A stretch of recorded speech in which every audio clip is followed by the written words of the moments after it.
Hello students, बच्चों हम लोग ने चैप्टर स्टार्ट किया था, न्यू चैप्टर, जिसमें हम लोगों ने ज्योग्राफी का चैप्टर स्टार्ट किया था, सॉरी सिविक्स का चैप्टर नंबर 3 संविधान निर्माण। ठीक है, और जिसमें हम लोग डिस्कस कर चुके थे कि किस प्रकार से दक्षिण अफ्रीका में रंग भेद की जो भेदभाव था वो किस प्रकार से स्प्रेड हुआ यानी फैला, और कैसे लोगों को अब संविधान की जरूरत आन पड़ी और कैसे लोगों ने विद्रोह करना प्रारंभ किया, जिसमें विद्रोह करने में प्रमुख नेता नेल्सन मंडेला जो उनके एक सहायक बन के या एक नेता बन के उभरे, एक जो कि लोगों को इससे मुक्ति दिलाने के लिए, इस रंग भेद की नीतियों से मुक्ति दिलाने के लिए। ठीक, और नेल्सन मंडेला को इसके लिए कई वर्षों तक जेल में भी रहना पड़ा, और इसमें भारतीय नेताओं ने भी इसमें अपनी भूमिका निभाई। अगर कहें नाम लें उनका तो उसमें महात्मा गांधी जी का नाम भी प्रमुख है। ठीक, उसके बाद कैसे रंग भेद के लिए संघर्ष आरंभ हुआ, और अब हम लोग जान रहे हैं कि किस प्रकार से नेल्सन मंडेला ने अफ्रीका को रंग भेद की पूरी चीजें आजाद कराया और वहां पर संविधान का देश को आजाद कराया। इस नीति से वहां पर नए शासन की स्थापना की गई, और उस नए शासन के बाद कैसे संविधान की वहां पर स्थापना की गई। तो ये सभी चीजें हम अब आज की क्लास में जानेंगे। एक नए संविधान की ओर आज का हमारा जो हेडिंग है वो है एक नए संविधान की ओर।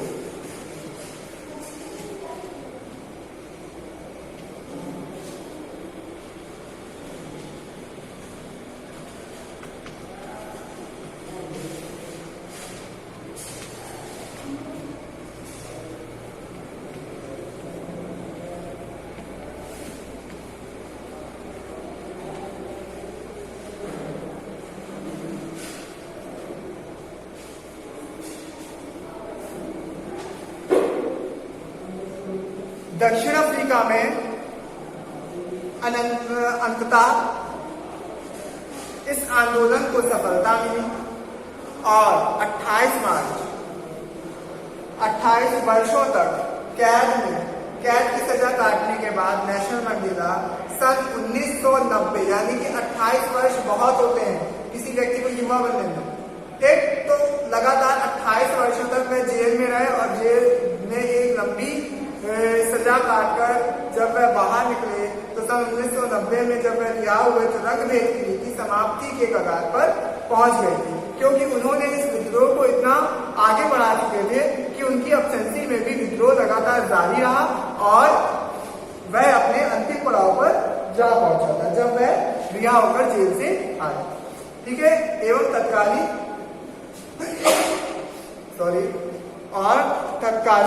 श्वेत राष्ट्रपति है ना डी क्लार्क के उदार और समझौतावादी दृष्टिकोण अपनाया। डी क्लार्क ने भी, जो मौजूदा राष्ट्रपति ने, उन्होंने जब देखा कि सिचुएशन उनके खिलाफ हो रही है तो उन्होंने भी अपने कदम पीछे ले लिए और उनसे समझौता कर लिया। ठीक, और 26 अप्रैल से 1994 की मध्य रात्रि में दक्षिण अफ्रीका का नया झंडा लहराया और नेल्सन मंडेला राष्ट्रपति सरकार का गठन किया। ठीक, तो इस कड़ी में फिर 26 अप्रैल सन 1994 को दक्षिण अफ्रीका आजाद हुआ, और दक्षिण अफ्रीका का एक नया झंडा लहराया, और उसमें राष्ट्रपति का चयन, राष्ट्रपति सरकार का गठन किया गया जो नेल्सन मंडेला द्वारा किया गया। उसके बाद नोबेल पुरस्कार प्राप्त मंडेला ने राष्ट्रपति पद ग्रहण करने के बाद कहा कि वे सभी नस्ल के लोगों को आदर और सम्मान देंगे, यानी कि, और उन्हें राष्ट्रपति चुना गया जिसे नेल्सन मंडेला को दक्षिण अफ्रीका का, और उन्होंने अपने बयान में कहा, अपने भाषण में कहा कि वह सभी नस्ल, सभी रंग यानी कि लोगों को एक समान दर्जा देंगे अपने राष्ट्र में। ठीक, और वे बदले की भावना के लिए काम नहीं करेंगे, कि मतलब ये नहीं करेंगे कि जो गोरे लोगों ने उन्हें सताया या ब्लैक पीपल्स को उन्होंने रंग भेद जैसी टिप्पणी पर, ठीक, तो वो ये इसका बदला नहीं लेंगे सरकार बन जाने के बाद, ठीक। और लोगों को भी यही संदेश दिया कि आप भी इस प्रकार से ना करें, ठीक। सभी लोग समान भाव से, समान एक दर्जे के साथ एक देश में रहें, उसके लिए सब बराबर हैं और श्वेत या अश्वेत आधिपत्य के विरुद्ध यह देश सबका, ठीक है। अफ्रीका के उदय के साथ ही अश्वेत नेताओं ने अश्वेत समाज से आग्रह किया, अश्वेत नेताओं ने अश्वेत समाज से आग्रह किया कि सत्ता पे रहते हुए बुरे लोगों ने जो जुल्म किए थे उन्हें वे भूल जाएं, ठीक, और गोरों को माफ कर दें। मंडेला ने कहा कि अब सभी नस्लों तथा स्त्री पुरुषों की समानता, लोकतांत्रिक मूल्यों, सामाजिक न्यायों और मानवाधिकारों, उसके बाद लोकतांत्रिक मूल्यों, सामाजिक न्याय और स्त्री पुरुषों की समानता, लोकतांत्रिक मूल्यों पर आधारित नए दक्षिण अफ्रीका का निर्माण किया गया। एक पार्टी के दमन और नशक हत्याओं के जोर व शासन किया था और दूसरी पार्टी ने आजादी की लड़ाई को नेतृत्व किया और नए संविधान के निर्माण हेतु दोनों की साथ साथ बैठक हुई और 18 नवंबर सन 1993 को अश्वेतों को मतदान का अधिकार दिया गया दक्षिण अफ्रीका में और अल्पसंख्यक श्वेत शासन को समाप्त करने के लिए अंतरिम संविधान की रचना कर दी गई। एक अब यहाँ पर अश्वेतों को मतदान का अधिकार प्राप्त हुआ और जो अल्पसंख्यक श्वेत शासक थे उनको शासन था वह भी समाप्त कर दिया गया और अब नए संविधान का निर्माण किया गया, ठीक। और अंतरिम संविधान के अंतर्गत 400 सदस्यीय राष्ट्रीय सभा एवं 90 सदस्यों वाली सीनेट की व्यवस्था की गई और नवनिर्वाचित सांसद को देश का स्थायी संविधान बनाने का अधिकार दिया गया और संविधान को बनाने में 1 वर्ष 10 माह 28 दिन लगे, ठीक। तो इस प्रकार से दक्षिण अफ्रीका में संविधान निर्माण हुआ और संविधान लागू किया गया।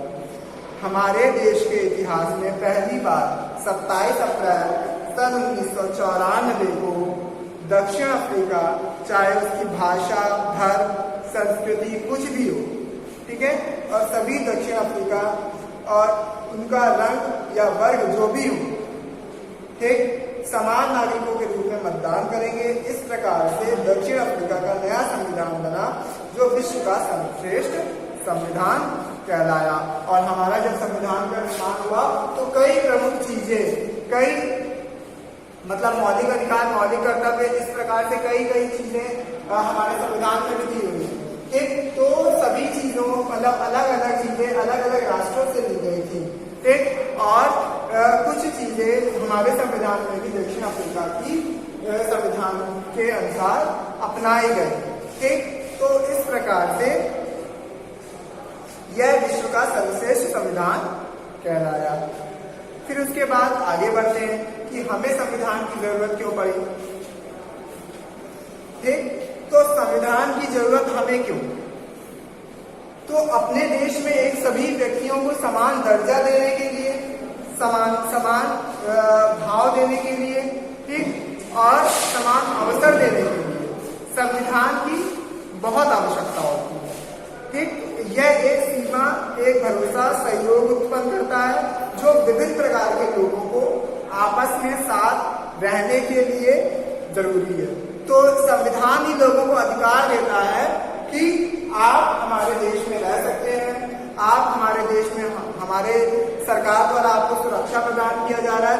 तो संविधान ये सभी चीजें सुनिश्चित कराता है, ठीक। यह स्पष्ट करता है कि सरकार का गठन कैसा होगा, किसके निर्णय का अधिकार होगा और संविधान ही बताता है कि किसका निर्णय सर्वोपरि माना जाएगा संविधान के अनुसार और सरकार का गठन किस प्रकार और किन लोगों के माध्यम से होगा, यह भी संविधान के माध्यम से ही पता चलता है। ठीक, नेक्स्ट, यह सरकारों के अधिकारों की सीमा तय करता है और हमें यह बताता है कि नागरिकों के अधिकार क्या हैं। ठीक, जिस प्रकार से हमारे संविधान में कुछ मौलिक अधिकार दिए हुए हैं तो वो मौलिक अधिकार ही संविधान की आत्मा कहलाते हैं। ठीक, और वही अधिकार, इन मौलिक अधिकारों को भी देश के नागरिकों को प्रदान किए गए हैं।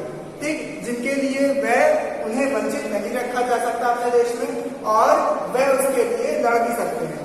ठीक, और संविधान ही सरकार का सीमा तय करता है, अर्थात सरकार के अंतर्गत कौन से कार्य आते हैं, कौन से कहाँ उसको निर्णय लेने हैं, वो कौन कौन से उसके कर्तव्य हैं, ये सब सुनिश्चित संविधान के माध्यम से ही तय किया जाता है।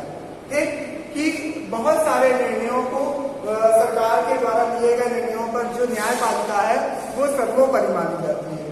ठीक, और सरकार द्वारा लिए गए निर्णयों पर भी उस न्यायपालिका यानी जुडिशरी हमारी मतलब आवाज उठा सकती है, मतलब उन्हें सरकार के खिलाफ बोलने के लिए पूर्ण अधिकार दिया गया है, जो केवल संविधान में माध्यम से मिल पाया है। ठीक, संविधान में ये चीजें मेंशन की गई है इसीलिए।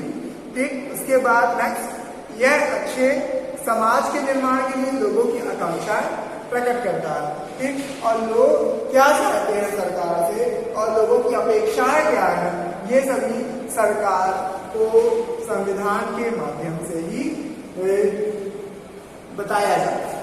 ठीक है, उसके बाद अब आगे आने वाली क्लासेस में हम लोग इसके आगे बढ़ेंगे कि भारतीय संविधान का निर्माण की प्रक्रिया किस प्रकार से प्रारंभ हुई और कैसे इसमें सफलता पाई गई। ठीक, और आज की क्लास में इतना ही। ये 2 टॉपिक आज की क्लास में हमने खत्म किए। अब नेक्स्ट क्लास में नेक्स्ट टॉपिक उठाएंगे। ठीक, तो अपना वर्क करते रहिए, टाइमली वीडियोस को देखिए, समझिए, कोई डाउट हो तो जरूर पूछिए और लाइक करिए, सब्सक्राइब करिए, फॉलो करिए और उसके बाद अपना वर्क टाइमली सेंड करते रहिए। ठीक है, नेक्स्ट क्लास में मिलते हैं। Thank you.